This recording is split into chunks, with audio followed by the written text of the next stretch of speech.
Hi there. My name is Rav, and I like to build model kits. And this is the Nuke Matrix SS01 Assault Angels B.E.E.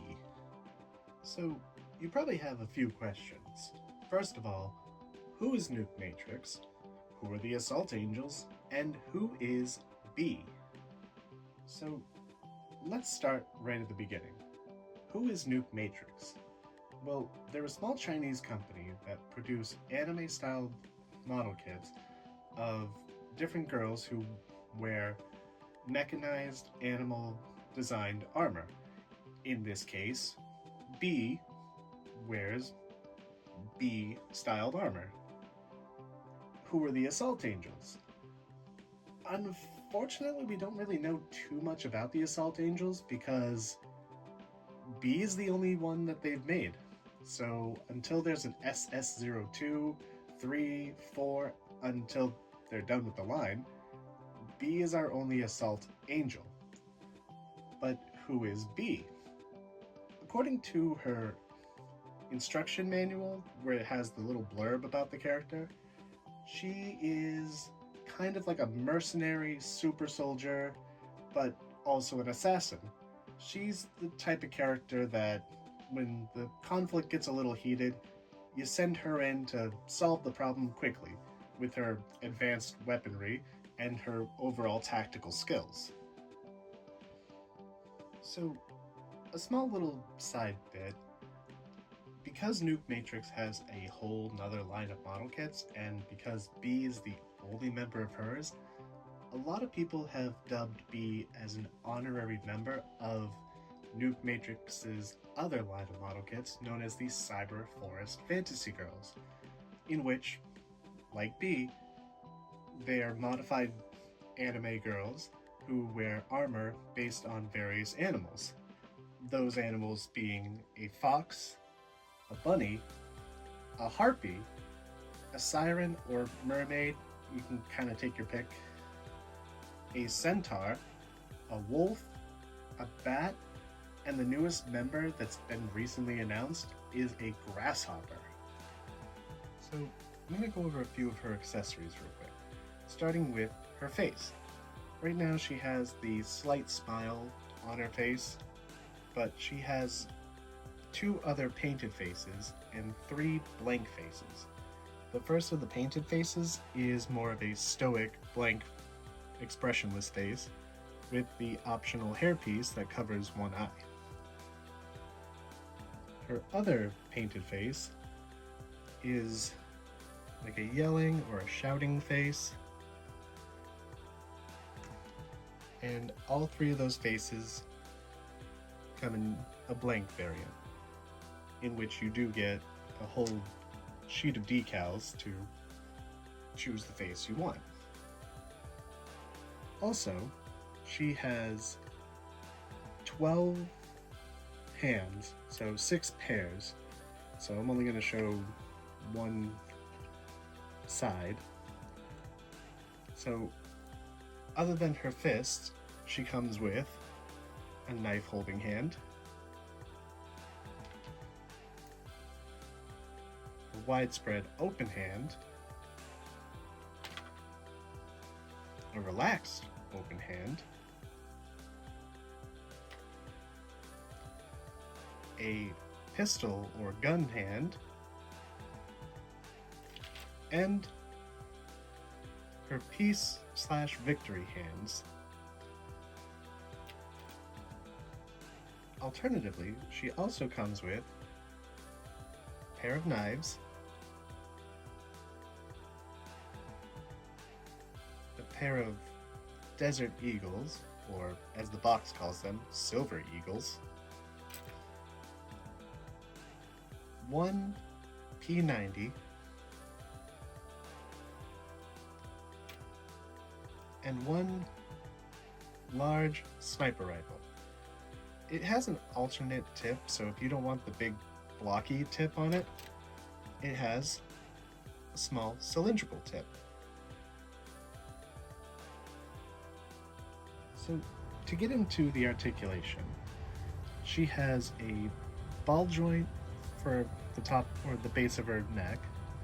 She can look down and up, and there's a bit of a hinge for a full side to side. And yes, that collar is very loose. The arms are on ball joints and hinges as well, but the shoulder can get a full range. So the arms can do a 360 and go all the way up and down. Elbows are on a single hinge, and the wrists are on a double peg system, so you can get a side to side, or if you rotate the hand itself, forward and back.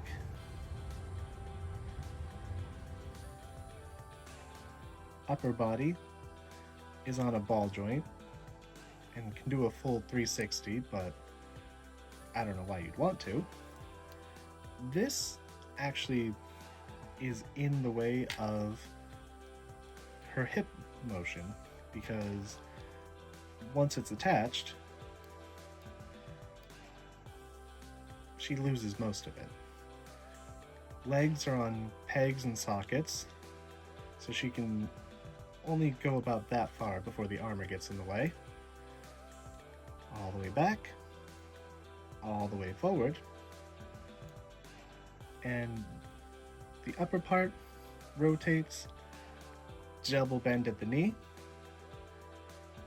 a peg and socket system on the ankle, all the way up, all the way back, and only the very slightest of toe bends. Now let's go over her armored accessories, starting with her upgraded legs, which also have a double hinge, but not quite the same amount of range of motion because of the armor.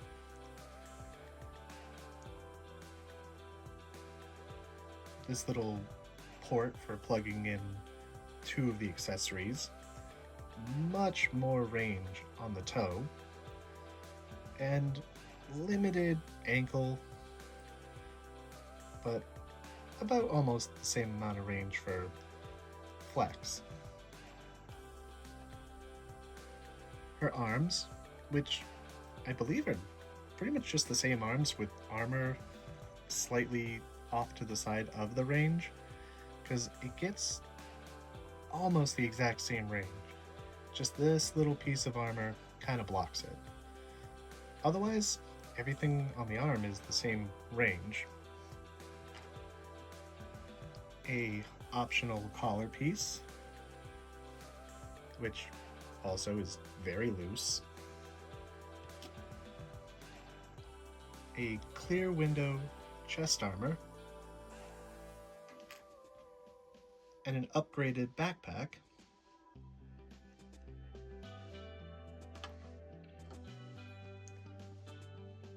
A helmet for flight or for just protection. And as I mentioned before, this knife, which has the same plug-in port for the leg, but is just the handle. Or, alternatively, the gun holster, which actually can house the little handguns. So let's get her transformed. And we'll start with the legs, which just pop right off. And the new ones pop right on. The arms, same deal. Pop one off. Pop one on. Whoops. Did the wrong side.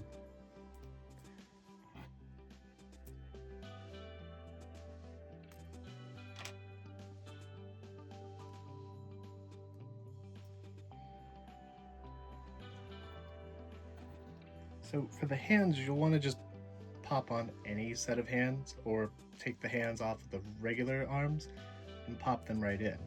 But we'll do that at the end. Next, you want to take this backpack piece off to replace it with this one.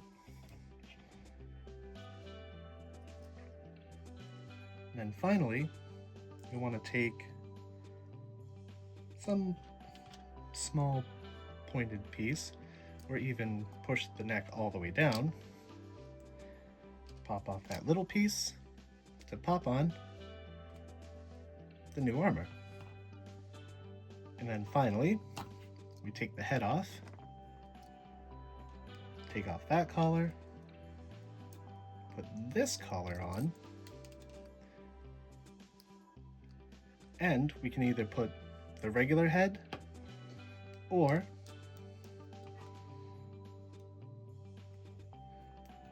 the bumblebee head on. And there she is, completed in her armored mode.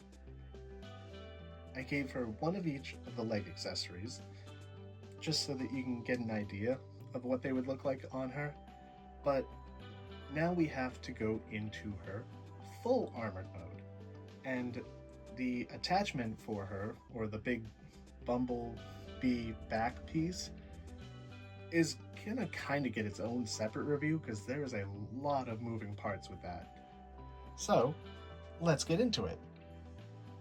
And there we have the biological electric enhancement, also known as the B system, which has a lot of really cool articulation, including a clear back piece, thrusters, a handle, side-mounted thrusters, which have their own articulation, and these kind of pearlescent, like reflective wings.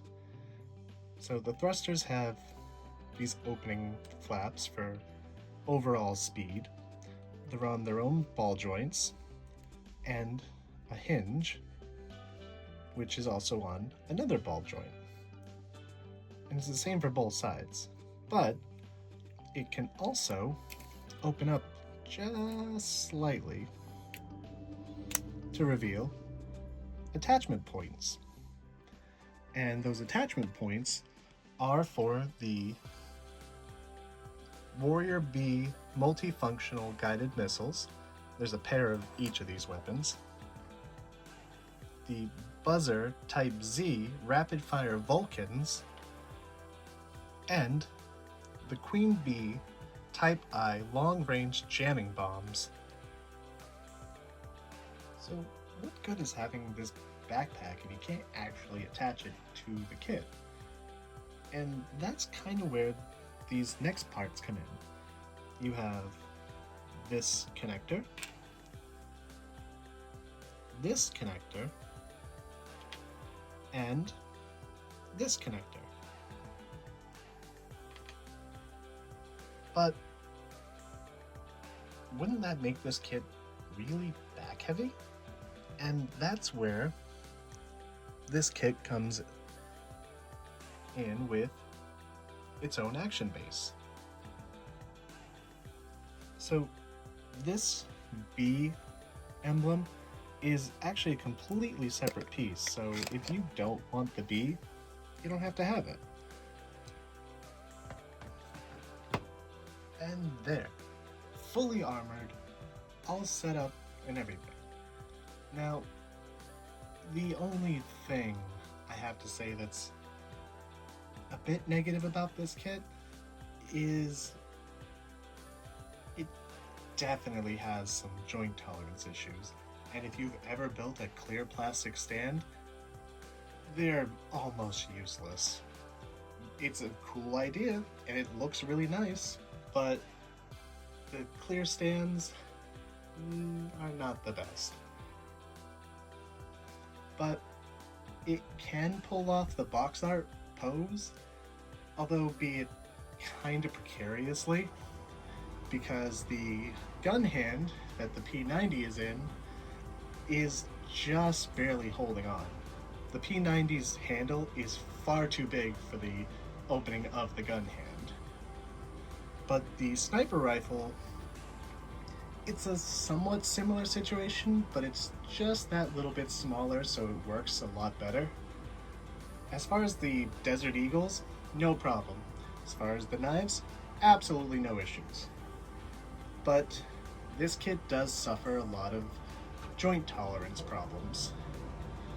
So keep that in mind if you are looking to buy this kit, or if you're looking to pose with it, that some of the parts don't want to stay on. So that's about it when it comes to this model kit. If I had to give this kit an overall rating, I would say it's about a 5. It's not a bad kit. The design is really cool, and I like the overall concept of girls with armor that's in the form of various animals, but oh boy, the tolerance levels, the placement of stuff, just parts that just don't want to go together and stay. There is so many loose parts on this that if you are the type of person who doesn't glue their model kits together, this is going to fall apart all the time. And even if you do glue it together, it lacks a little bit in its overall articulation. Like, the one thing that keeps this kit from being a complete loss is the amount of accessories you get with this. Like, there is so many weapon options, there are so many hand options, face options. There's a lot to this kit, but the tolerance levels, the connectivity, the loose parts all over the kit, I can't give it any better than a rating of like a 5. And even I'm a little bit hesitant with that. But if you're new to building model kits, skip this one. Or maybe get it as something to work up to. If you're an advanced modeler and you don't mind the work and you want to put it together and you want to deal with the loose parts by either thickening up the joints or just using some of the weapons, or even using it for like kit bashing, sorry. This is actually still a cool kit for that because of the amount of accessories. But if you're just going to build it, put it on the shelf, and never touch it, even that I kind of have to say is a bit debatable. I like where it's going. It just needs a little bit more time to be, I guess, properly put together and fixed. But yeah, overall, I'd rate it at a 5. So thanks for stopping in and checking out my review of the Nuke Matrix SS01 Assault Angels B.E.E. If you know someone who is interested in getting this kit, send them the video. If you liked the video itself, leave a like. If you have any questions that I could try to answer, leave a comment. But once again, thank you for stopping by, and I will see you in the next one. Later.